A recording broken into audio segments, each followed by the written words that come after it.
Welcome again to Ann Shelley from the 250 or so transparenting programs. I think you probably taught facilitators at almost all of those now. Amazing, amazing, as well as thousands of parents in your own transparenting class and counseling work. I'm a grandparent, and so I get to hear things anymore. I thought I was past this with my own kids raised, but this is what I hear when there's a fight. That's not fair to me. I'm telling. He started it. I'm not going to be your friend. You're not the boss of me. Na boo boo, and get off my property. Those are 7 lines.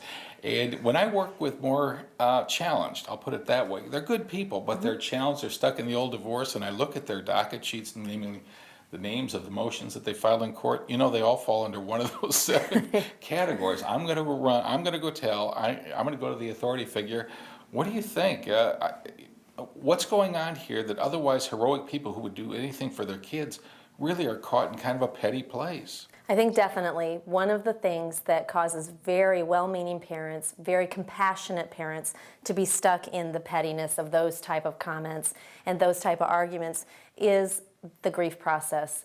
They're losing a relationship, and a relationship that maybe they recognized had some faults, but there was a relationship there, and moving away from that and into a healing place where they can get a better perspective and they can look back and say, I can now move away from that person, I can move away from that relationship, and yet I can work with them. Then we get away from the, you're not being nice to me, that's not fair to me. But when we're stuck in that emotional connection with one another, it's so difficult to let go. So we really encourage parents to work hard and to retain the focus on moving emotionally away from one another so that you can put your energy someplace else and away from the very minor, petty kind of issues that all of us can get stuck in. And I do want to emphasize, Ann, as I know you would as well, I mean, there are some families that need to be in court. If there's domestic violence, there's a danger for some reason in the family, yes, that is a genuine issue to bring, and people should not hesitate to do that, and courts should work to be extremely diligent in protecting people in those circumstances. But we're talking again about situations where it can look to us to just be huge to say somebody was just unfair to me and life is too hard for me not to share that with you.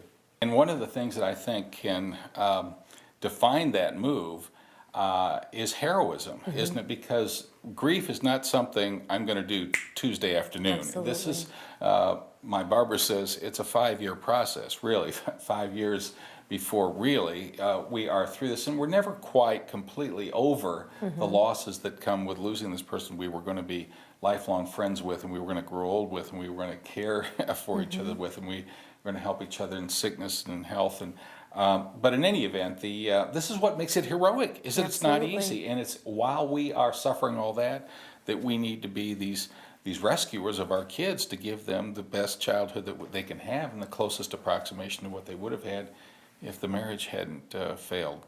Absolutely. If the parents move away from that emotional connection and into heroism and retaining that focus for their children, the kids are going to move right along with them. One thing for sure is not going to help is being unnecessarily involved in that I'm going to go tell teacher, I'm going to go tell judge that, you know, I've really been mistreated here. I mean, that is moving us further and further from the heroic side of ourselves that will be a rescue both to our kids and ourselves. Absolutely. Thank you, Ann.